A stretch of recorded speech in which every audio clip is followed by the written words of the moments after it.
Ecclesiastes chapter 5.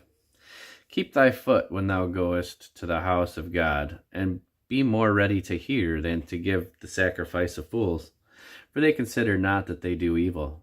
Be not rash with thy mouth, and let not thine heart be hasty to utter anything before God. For God is in heaven, and thou upon earth. Therefore let thy words be few. For a dream cometh through the multitude of business, and a fool's voice is known by multitude of words. When thou vowest a vow unto God, defer not to pay it, for he hath no pleasure in fools. Pay that which thou hast vowed. Better is it that thou shouldest not vow, than that thou shouldest vow and not pay. Suffer not thy mouth to cause thy flesh to sin. Neither say thou before the angel that it was an error. Wherefore should God be angry at thy voice, and destroy the work of thine hands? For in the multitude of dreams and many words there are also diverse vanities. But fear thou God. If thou seest the oppression of the poor, and violent perverting of judgment and justice in a province, marvel not at the matter, for he that is higher than the highest regardeth, and there be higher than they.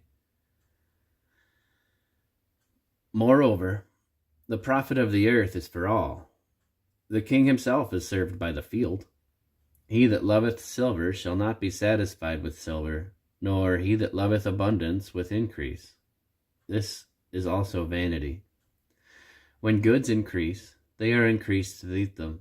And what good is there to the owners thereof, saving the beholding of them with their eyes? The sleep of a laboring man is sweet, whether he eat little or much, but the abundance of the rich will not suffer him to sleep. There is a sore evil which I have seen under the sun, namely, riches kept for the owners thereof to their hurt.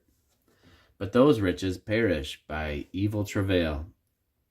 And he begetteth a son, and there is nothing in his hand.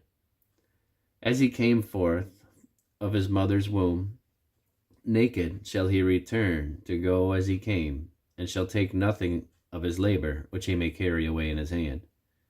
And this also is a sore evil, that in all points as he came, so shall he go. And what profit hath he that hath labored for the wind? All his days also he eateth in darkness, and he hath much sorrow and wrath in his sickness. Behold, that which I have seen, it is good and comely for one to eat and to drink, and to enjoy the good of all his labor, which he taketh under the sun all the days of his life, which God hath given him, for it is his portion. Every man also to whom God hath given riches and wealth, and hath given him power to eat thereof, and to take his portion, and to rejoice in his labor, this is the gift of God. For he shall not much remember the days of his life, because God answereth him in the joy of his heart.